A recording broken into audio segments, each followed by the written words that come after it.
बिस्मिल्लाहिर्रहमानिर्रहीम। अस्सलाम वालेकुम students, learn English with Fatima में एक नए टॉपिक के साथ आज का जो टॉपिक है, this is a poem and the name of the poem is a time to talk and this poem is written by Robert Frost. जो पोइट है इस पोइम का वो रॉबर्ट फ्रॉस्ट है। रॉबर्ट फ्रॉस्ट एक अमेरिकन पोइट है। आज हम अ टाइम टू टॉक को डिस्कस करेंगे। फर्स्ट ऑफ ऑल हम इसकी रीडिंग करेंगे स्टैंजा वाइज, फिर इसको मैं एक्सप्लेन करूँगी, देन हम इसकी पैराफ्रेजिंग करेंगे एंड लास्ट पे हम इसकी समरी करेंगे। तो इंशाल्लाह at the end of this video आप जो पोइम है अ टाइम टू टॉक, इंशाल्लाह आप अच्छी तरह से इसको समझ जाएंगे। तो हम स्टार्ट करते हैं। फर्स्ट स्टैंजा की हम रीडिंग कर लेते हैं। When a friend calls to me from the road and slows his horse to a meaning walk, I don't stand still and look around on all the hills I haven't hoed. When a friend calls to me, यहाँ पे जो speaker है poet Robert Frost, वो अपने बारे में कह रहा है कि जब मेरा फ्रेंड मुझे कॉल करता है, बुलाता है फ्रॉम द रोड से, and slows his horse to a meaning walk, और अपने घोड़े को, जो उसका फ्रेंड है वो अपने घोड़े को आहिस्ता कर लेता है to a meaning walk. Meaning walk mean की वॉक करना चाहता है फ्रेंड उसके साथ। इसका ये मतलब है कि अगर आप किसी के साथ वॉक करते हो तो आप उसके साथ बातचीत भी करते हो। तो उसका फ्रेंड जो है वो उसके साथ बात करना चाहता है, उसके साथ वॉक करना चाहता है, इसलिए वो अपने घोड़े को स्लोज हिज हॉर्स, आहिस्ता कर देता है।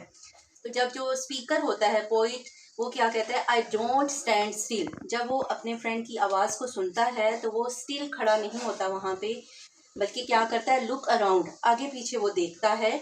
On all the hills I haven't होड, उन तमाम हिल्स के आगे पीछे वो देखता है जिसकी उसने अभी तक खुदाई नहीं की। होड का क्या मीनिंग है, कल्टीवेट करना, खुदाई करना किसी जगह की।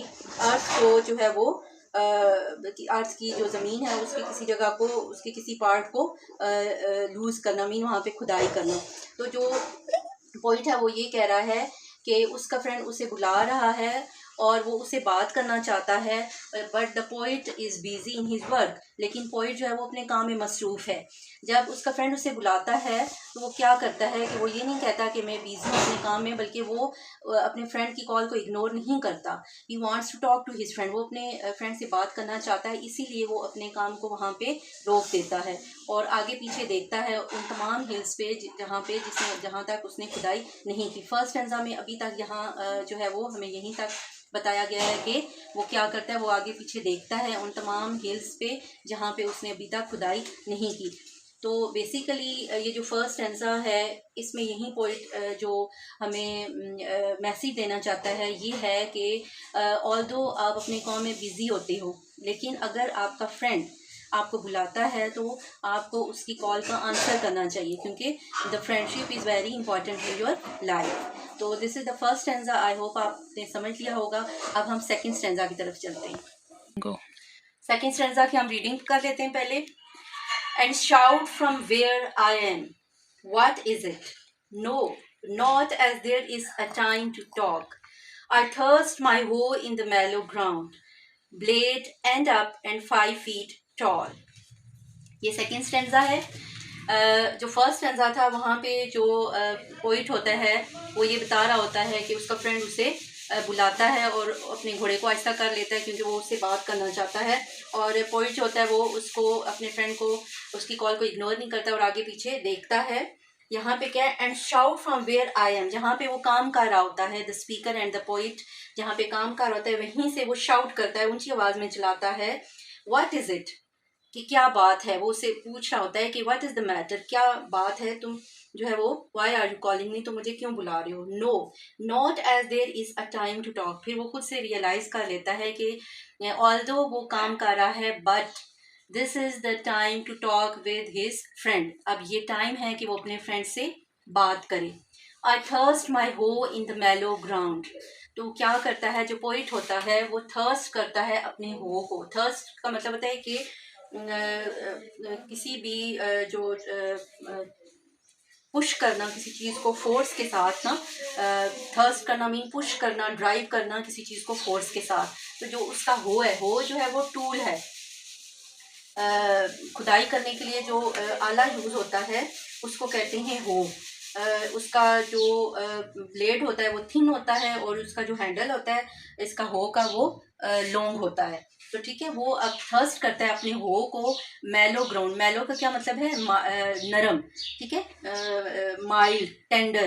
तो टेंडर ग्राउंड में वो जो उसका आला है जिसे वो खुदाई कर रहा है, वो उसको थर्स्ट करता है, उसको ड्राइव करता है, उसको पुश करता है, उसमें मारता है, दबाता है उसमें। Blade and up and 5 feet tall. वो अपने हो के बारे में अब बता रहा है कि जो उसका हो है उसके एंड पे एक ब्लेड है और उसका जो हो है वो 5 feet टॉल है। तो ये जो स्टेंजा है इसमें बेसिकली जो पोइट है वो ये कह रहा है कि जब उसका फ्रेंड उसे कॉल करता है तो वो उससे पहले तो ये पूछता है कि वो उससे क्या बात करना चाहता है, फिर वो ये रियलाइज़ करता है कि मैंने अपने फ्रेंड से बात करनी है, क्योंकि फ्रेंड से बात करना बहुत इम्पॉर्टेंट है। बेशक वो अपने काम में बिजी है लेकिन वो थोड़ा सा क्या करता है, अपने काम को रोक देता है।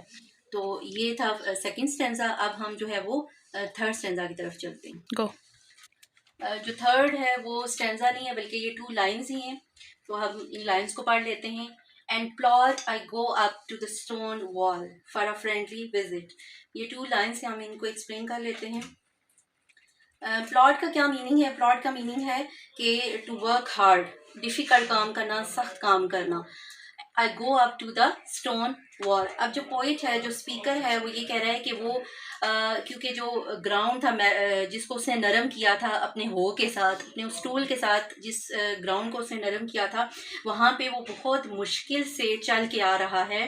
कहाँ तक आ रहा है? स्टोन वॉल तक। और क्यों आ रहा है? फॉर अ फ्रेंडली विजिट, अपने फ्रेंड के साथ बातें करने के लिए और अपने फ्रेंड के साथ विजिट करने के लिए आ रहा है। तो वो जो है वो ये क्या सिचुएशन क्या हमें बता रही है कि वो फ्रेंडशिप को वैल्यू दे रहा है मोर देन हिज वर्क, कि वो अपने काम से ज़्यादा अपनी फ्रेंडशिप को वैल्यू दे रहा है। क्योंकि जब वो अपने काम में बिजी था तो बहुत मुश्किल से उसने वहाँ से वो काम ख़त्म करके, अभी उसका काम कंप्लीट नहीं हुआ था लेकिन फिर भी वो उस नरम ज़मीन जो उसने की हुई थी वहाँ से वो चल के तो स्टोन वॉल तक आया। क्योंकि देखें, अगर जो पोइट है हिल पे काम कर रहा है, ठीक है, तो वहाँ से अगर ये नीचे आ रहा है जहाँ पे उसका फ्रेंड खड़ा है, तो वहाँ पे उसको वहाँ से ज़मीन से यहाँ से चल के तो नीचे आना, that is quite difficult and hard for him. ये उसके लिए मुश्किल है, लेकिन वो किस लिए आ रहा है? अपने फ्रेंड के लिए, क्योंकि वो उसको ज़्यादा इंपॉर्टेंस दे रहा है। तो ये 2 लाइन्स थी। अब हम पैराफ्रेजिंग की तरफ चलते हैं। स्टेंजा नंबर 1 की पैराफ्रेजिंग देख लेते हैं। पूरी पॉइंट की मैंने आपको जो है वो एक्सप्लेनेशन तो बता दी है। तो पैराफ्रेजिंग क्या होती है? आपने सिंपल लैंग्वेज में जो पोइट ने कहा होता है आप उसको डिस्क्राइब कर देते हो। स्टेंजा 1 की पैराफ्रेजिंग देख लेते हैं। In this stanza, the speaker describes a situation in which his friend calls to him from the road. इस स्टेंजा में जो स्पीकर है, जो पोइट है, वो सिचुएशन को बयान कर रहा है जिसमें उसका फ्रेंड उसे कॉल कर रहा है फ्रॉम द रोड से। The friend is on horse. जो उसका फ्रेंड है वो हॉर्स पे है and slows his horse in order to chat with his friend. और वो अपने घोड़े को आहिस्ता कर लेता है ताकि वो पोइट से, जो कि उसका फ्रेंड है, उससे बात कर सके, चैट कर सके। The speaker looks around. जो स्पीकर है वो आगे पीछे देखता है। कहाँ पे? जहाँ पे वो फील्ड्स पे, जिन खेतों पे वो काम कर रहा है वहाँ पे वो आगे पीछे देखता है। विच ही हैज़ नॉट होड येट। उन खेतों की जहाँ पे उसने अभी खुदाई नहीं की, जब उसका फ्रेंड उसे कॉल करता है तो वो आगे पीछे वहाँ पे देखता है। ये फर्स्ट स्टेंजा की पैराफ्रेजिंग है। सेकेंड स्टेंजा पे चलते हैं। गो। सेकेंड स्टेंजा की पैराफ्रेजिंग देख लेते हैं। In this stanza, the speaker shouts and asks his friend from his field what is the matter, but soon he realizes that he must go to his friend because it's not the right time to work but a time to talk with his friend. अभी यहाँ पे space नहीं थी तो ये मैंने half लिखा है। अभी मैं इसको एक्सप्लेन कर दूँ फिर नेक्स्ट लिखूँगी कि इस स्टेंजा में जो स्पीकर है वो शाउट करता है, चलाता है, चीख मारता है और अपने फ्रेंड से पूछता है कि व्हाट इज़ द मैटर, क्या मामला है। ये जो कोमा मैंने लगाया फ्रॉम हिज फील्ड, कि जो स्पीकर है वो जहाँ पे वो काम कर रहा है, फील्ड में काम कर रहा है, तो वहाँ से वो पूछ रहा है अपने फ्रेंड से कि क्या मसला है। लेकिन सून, जल्द ही वो रियलाइज़ करता है कि he must go to his friend, उसे अपने फ्रेंड के पास जाना चाहिए, because it's not the right time to work, क्योंकि ये काम करने का सही टाइम नहीं है, but a time to talk with his friend, बल्कि ये अपने फ्रेंड से बात करने का टाइम है, क्योंकि उसका फ्रेंड उसे कॉल कर रहा है, बुला रहा है। स्टेंजा 2 जो पैराफ्रेजिंग है उसका रिमेनिंग पार्ट है। He thirst the tool on the tender ground. जो स्पीकर होता है, पोइट, वो जिस टूल से काम कर रहा होता है उस टूल को पुश करता है, ड्राइव करता है उस टेंडर ग्राउंड के अंदर, उस नरम ज़मीन के अंदर। The tool is 5 feet tall and the blade at the end. ये अब टूल की डिस्क्रिप्शन है कि जिस टूल से वो काम करे उसका नाम हो है, HOE हो, और वो 5 feet टॉल है और उसके एंड पे एक ब्लेड है। ही थ्रोज दैट टूल, वो उस टूल को अब छोड़ देता है, उसको फेंक देता है। And intends to talk with his friend, और ये इरादा कर लेता है कि अभी वो काम को छोड़ देगा और अपने फ्रेंड से बात करेगा। यहाँ पे स्टेंजा 2 की जो पैराफ्रेजिंग है वो कंप्लीट हो जाती है। अब हम जो रिमेनिंग 2 लाइन्स हैं उनकी तरफ चलते हैं। गो। लास्ट 2 लाइन्स जो है उनकी पैराफ्रेजिंग हम देख लेते हैं। In these lines we come to know that the speaker is walking hardly in the soft land because he has mellowed it with his tool. इस जो लाइन्स हैं इनमें हमें क्या पता चलता है, जो स्पीकर है, जो पोइट है, वो बहुत मुश्किल से वॉक कर रहा है, चल रहा है उस सॉफ्ट लैंड पे, उस नरम ज़मीन पे जिसको उसने अपने टूल से मेलो किया था। मेलो मीन माइल्ड किया था, नरम किया था।